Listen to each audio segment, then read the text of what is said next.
इंसान जिसमें इंसानियत ना हो। एक बार एक बहुत खूबसूरत जंगल हुआ करता था। उस जंगल का राजा एक शेर था। वो जंगल के हर जानवर को अपने बच्चों की तरह ही देखता था और इसी तरह सभी जानवर एक साथ मिलजुल कर रहते थे।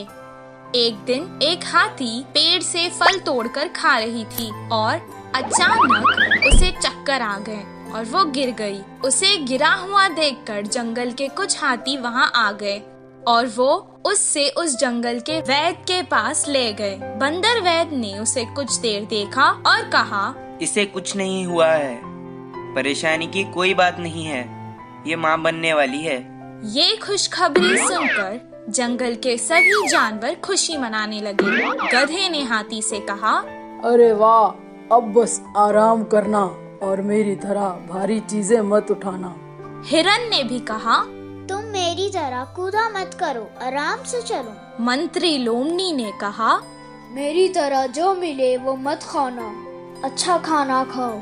कौवे ने कहा, तुम्हें अगर कुछ भी चाहिए तो मुझे आवाज दे देना। ये सब सुनकर राजा ने कहा, हमारे हाथी मित्र की अब हम सबको ही मिलकर देखभाल करनी चाहिए। जंगल के सभी जानवरों का ये स्नेह उसकी तरफ देखकर हाथी को बहुत खुशी हुई। हर कोई उसका ख्याल रखने लगा। उसके पेट से वो बच्चा भी सब देखता था और खुश होता था।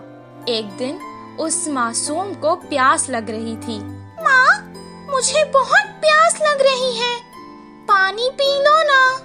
वो जंगल के पास की नदी के पास गई और पानी पीने लगी।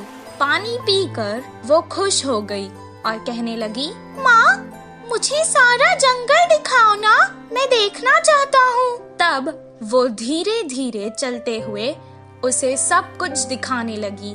उस खूबसूरत जंगल को देखकर उसके बच्चे को बहुत खुशी हुई। अचानक वो रास्ता भटक गई और जंगल के पास के गांव में आ गई। उस गांव में 2 शरारती बच्चे रहते थे।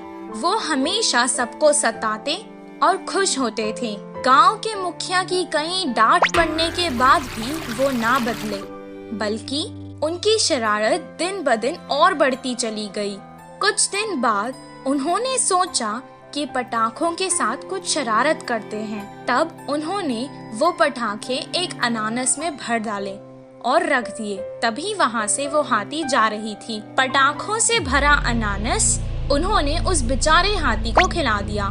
वो खाते ही अचानक हाथी के मुंह में वो अनानास फट गया और उस बेचारे हाथी का मुंह बुरी तरह से जख्मी हो गया। वो बेचारी तड़पती हुई यहाँ वहाँ भागने लगी, लेकिन उसे ऐसे देखकर उन दोनों शरारती बच्चों को बहुत मजा आने लगा। वो भागते भागते वापस जंगल आ गई और अपने मित्रों को सारा हाल सुनाने लगी। वो सब एक जगह जमा होकर बहुत दुखी हो गए। उसे सुनकर बंदर ने कहा, ये बहुत गंभीर समस्या है, इसका इलाज मेरे पास नहीं है। कुछ देर बाद हाथी का बच्चा माँ से कहने लगा, माँ, काफी देर हो चुकी है, मुझे भूख लग रही है, कुछ खाने को दो ना। बेचारी मुंह जख्मी होने के कारण ना खुद कुछ खा पा रही थी और ना अपने भूखे बच्चे को कुछ खिला पा रही थी। वो वापस नदी में गई और पानी से ही अपने बच्चे की भूख मिटाना चाहती थी।